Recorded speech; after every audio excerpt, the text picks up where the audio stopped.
Good morning, everyone. It is Friday, the August the 27th. Anyway, I'm I'm sitting here. I can't get past this past these folks here in the line for Starbucks to get to Tropical Smoothie to get my DoorDash order. But I'm here, so there's something that came to mind while I'm sitting. Often we'll have many thoughts and perspectives on things going on in the world, and God and my own life. And so the greatest command that God gives us is to love one another. We're to love your neighbor. What does love your neighbor mean to each of you? I want to tell you what God revealed to me, what love your neighbor means. In other words, if you got the money and whatever, but loving your neighbor means to give instead of satisfying your own wants. I shouldn't say, I'm not talking about needs. But even with our needs, like food, even if we don't have it, if we give to those who are less, who are not less, but who are, who are maybe less fortunate than us. Yeah, I didn't mean less fortunate than us. We still have to give. We still have to give of our assets. We have to give of our gifts. We have to give of our time.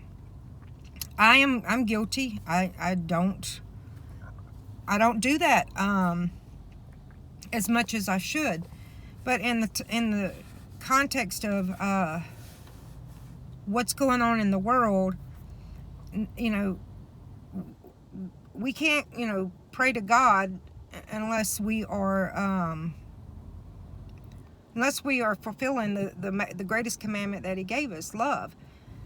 So as I'm sitting here waiting,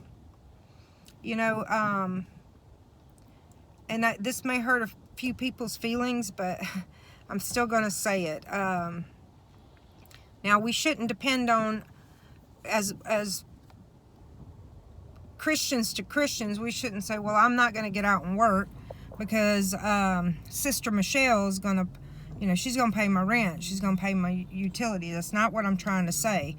What I'm trying to say is, when darkness hits someone or hard times hit someone, we should, as a believers, we're supposed to jump in there and help one another, and not when it's comfortable or it's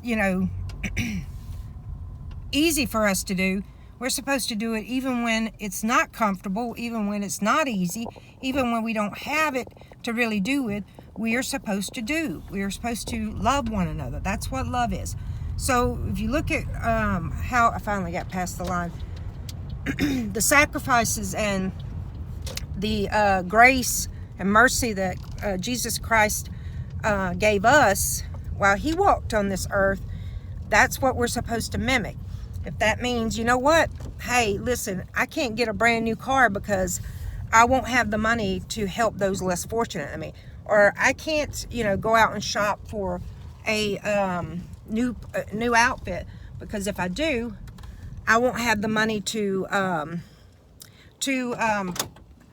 help those less fortunate than me. So many folks wonder, why do I not have the joy in Christ, or I don't have the peace? Well, are you sowing? Are you doing the commandment of love thy neighbor? This is important because unless you're doing that temporary feeling like when you go to church and you listen to the sermon and you praise and worship, but when you walk out the door you have all of life's burdens on top of you. Okay, well that's because when you walk out the door, we have to constantly. This is not just on Sundays, not on Saturdays. This is something we have to do every day of the week at all hours. And I know for me, because I was so sick, I went through some, pretty difficult times. So, what I'm saying is, sometimes we have to make sacrifices in order to fulfill God's commandment to love one another. And, the things that we have of this world are not, they're not permanent. They are fleeting, and it's just temporary. And that feeling when you buy something new, you're all excited, but then when the new wears off of it, you kind of like, oh, wow, I wish I got this payment, this, that, and the other. I should have spent that money other places. Listen, we've all done that. But my prayer is that each one of us could, just step out and make it a point to love on other people. Give a smile, whatever it is, that you can show God's love for others. Anyway, I'm gonna go, guys. I'm here to pick up my order. Love you, and I'm praying for this country. I'm praying for each of you guys, and I'll talk to you soon. All right, bye-bye.